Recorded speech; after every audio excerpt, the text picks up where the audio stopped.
What's up guys, Adam here. So normally I would be releasing a scripted piece of content on a Friday, but this week is kind of nuts, so let's go into all the things that I've got going on. We have a corporate event coming up on Monday, which is a live band karaoke deal, and that requires a bunch of system stuff that has to happen, not to mention, just prepping the songs and stuff. So I'm in the process of getting ready for that, and then this morning I got a message from a friend of mine who needs a bass player on Wednesday. So I've got a 20 song set that I've got to work on there. And so instead of doing your typical run-of-the-mill, whatever Coverbandconfidential video is, I would do a kind of a journal kind of thing where I just kind of walk you through all the stuff that I have to do over the course of the week. So we're gonna try this and see if anybody likes it, and yeah, let's get started. All right, first things first, let's talk about this karaoke gig. So we were hired to do a 90-minute live band karaoke thing for the end of a corporate retreat that's going on this coming week. And it is for a conservative group of people, so we sent them our standard karaoke list, and they had some revisions. And they proceeded to cut our fairly sizable list down to less than 40 songs. So we're currently in the process of trying to find some PG rated songs that we can add back into the list. Those conversations are ongoing. In the meantime, I am in the process of getting all the lyrics put together and making sure that the laptop that we're using can send the lyrics to a television screen or a computer monitor, so I've been doing a lot of troubleshooting there. Let's talk about where I'm at currently. So this is what we're currently working with. I'm using ProPresenter to send the lyrics out. It's nice, you can put these really schmancy looking backdrops on it. It's great. The issue that I'm having is that the adapter that's supposed to be converting this to HDMI is not powering this monitor. So I have ordered a new one. Luckily, Amazon can do these things same day. I'm waiting for that to come in. That's as far as I've made it on this particular project. The other thing was that the client had some requests, and they aren't songs that we've done before, so I had to put some tracks together and then send some learn files to the other players to make sure that they were all prepped for that. So that's all that I can do for that gig at the moment. The bass gig's a totally different story. All right, let's talk about this last minute sub gig. This one literally fell in my lap this morning. I got a text from a friend who I have done some work with before, but as a lead vocalist, and he needs a bass player. So I am roughly familiar with most of the songs, and the payday was too good to pass up, so I took it. So I've just got to narrow down the stuff that I need to work on, as well as get some charts together to make sure that I don't completely, lose it in the middle of the gig due to brain fog. So that's currently where I am today for Monday. I'm probably not going to get much further than that today, so we're just going to have to check in tomorrow. See ya.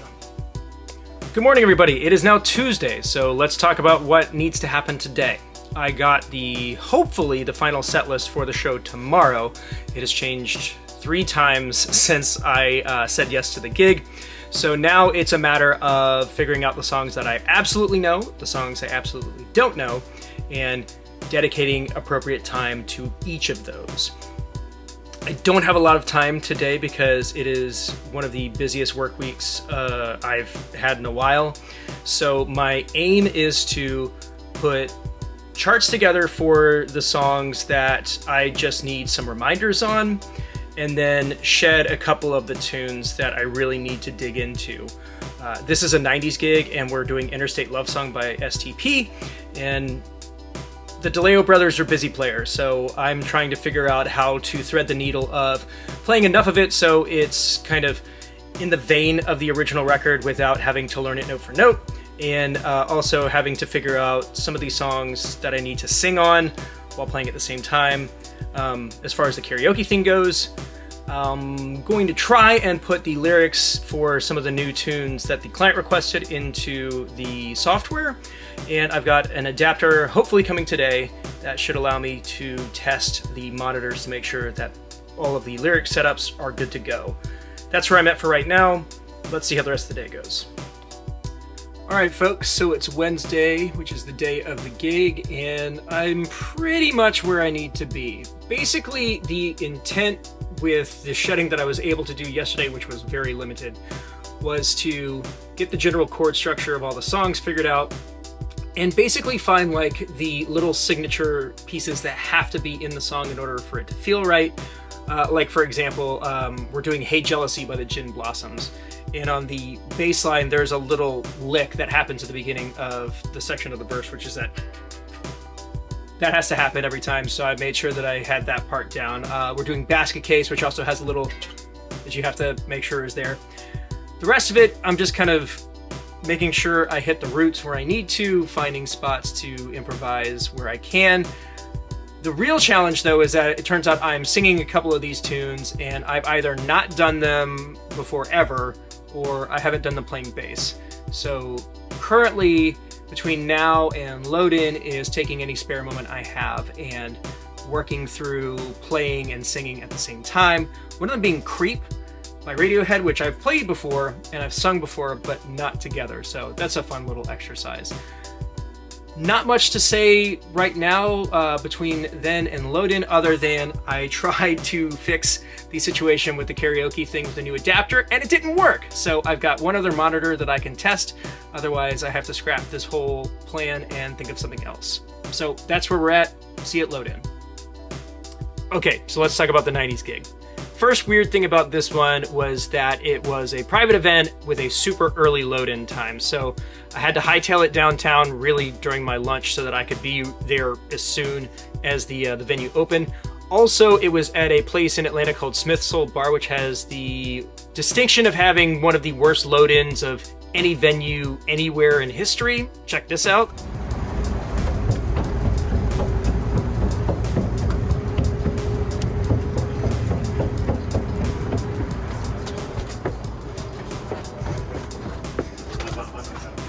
The good news is I was using my Line 6 HX stomp rig for this gig, so I was able to bring everything up at a single trip and not have to worry about hauling a bunch of heavy gear up a very questionable flight of metal stairs. Soundcheck kind of went as expected. This was a rare gig where I wasn't using in-ear monitors, and that was a whole thing to get adjusted to.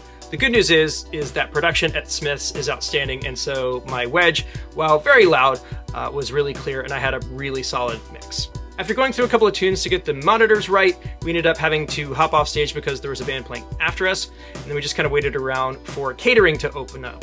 This was a private event that was thrown by the Atlanta Falcons administrative staff, so that meant that they were taking really good care of everybody.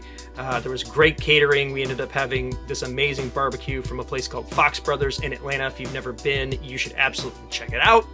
And they also gave us free merch because it being an NFL sanctioned event, they wanted to make sure that if anybody was on stage, they were repping the right team. So I got this nice hoodie and we were ready to get going at 6:15. Because the event started so early and there was a bunch of other stuff going on, including karaoke downstairs, we played most of our set to a fairly empty room. But like clockwork, as we were playing the last couple of tunes, the room filled up just in time for us to hop off stage. The good news is, with an early set like this, I had enough time to thank everybody for having me, hang out for a couple of minutes, load all of my gear out, and I was home before 8 p.m. So that wraps up my Wednesday. Tomorrow, I've got an interview scheduled with Mike Squires from Couch Riffs, and then I can fully commit all of my energy towards prepping for the live band karaoke gig this coming Monday. See you then. All right, let's wrap this video up. So the last gig for this run was a Monday night corporate event for Windshape Camps south of town. So literally up until the day before, I could not get a signal out of my laptop into this monitor for lyrics. I finally figured out the issue. It turns out that the long cable that I was trying to use was just broken, and a lot of the stuff that I tried was totally unnecessary. We finally got it figured out, and I got the song list finalized as well as all the sign-up sheets printed out. We were good to go. So this gig had a super early load-in, and it was located south of Atlanta. So basically on Monday we got up, had breakfast, and loaded up the car to drive through Atlanta on our way to a hotel in Peachtree City. Load-in was at noon. We got there in plenty of time and started setting up. So per our contract, we had from 12 until 3 to get everything set up and dial in all of our systems. But there was a miscommunication with other people at the conference, and it turned out that we were actually only able to sound check until 2 o'clock, which wasn't a big deal because we were pretty much ready to go by then. But it did add an additional hour of sitting around to our day. because we finished at 2 o'clock, but we didn't go on until around 8:30 p.m. that night. So once we dead cased everything, got the room all straightened up, we ended up going to a room backstage that had this crazy spread of all of these snacks that they had set aside for staff members. And they actually gave us these little white bags. We loaded up on treats and headed to our green room, which was actually a hotel room, provided that we were going to be stuck there for most of the day. With that downtime, I took that opportunity to finish up some of the tracks for the songs that we were adding for this event, as well as actually practicing some of those tunes, because up to this point I was doing all the other stuff and didn't have time to really dig into them. So after being in a cramped hotel room for about 3 hours, we then went and ate and got dressed for the event itself. Now, we weren't 100% sure of how this gig was going to go over. First off, it was opening night for the event, not the closing night like I initially thought, and it was a dry event. There was no alcohol being served, and karaoke sometimes requires a little bit of courage for people to actually get up and perform. What we didn't realize, though, is that this was a conference for camp counselors who kind of naturally have that bubbly, outgoing personality, so it actually didn't take them much convincing at all. So the session that happened right before our event ran a little bit long, and we really just played 2 songs just to kind of get the crowd warmed up, and then they totally took over. They did a really good job of decorating the room. There was props and costumes for people to try on, and everything ended up working really well. We played 3 of the 5 songs that we had added for the client. Representer ended up working great. It was a fantastic way to provide lyrics for this kind of setup. The band played well, and the client seemed to have a blast. We played right up till 10 o'clock when the event was supposed to end, and then we were loaded out in less than an hour and home before midnight. And thus ends a pretty wild week. I'm gonna take it easy for a little bit unless something wild comes up. Thanks so much for checking this out. I hope this format was enjoyable for you. If you dig it, leave a note in the comments. Maybe I'll do another one of these when things get crazy again. The interview I did with Mike from Caltrips is already out. You can check it out on YouTube. I'll put a link in the description, or check it out on the podcast platform of your choice. Have an awesome week, and I'll see you next time.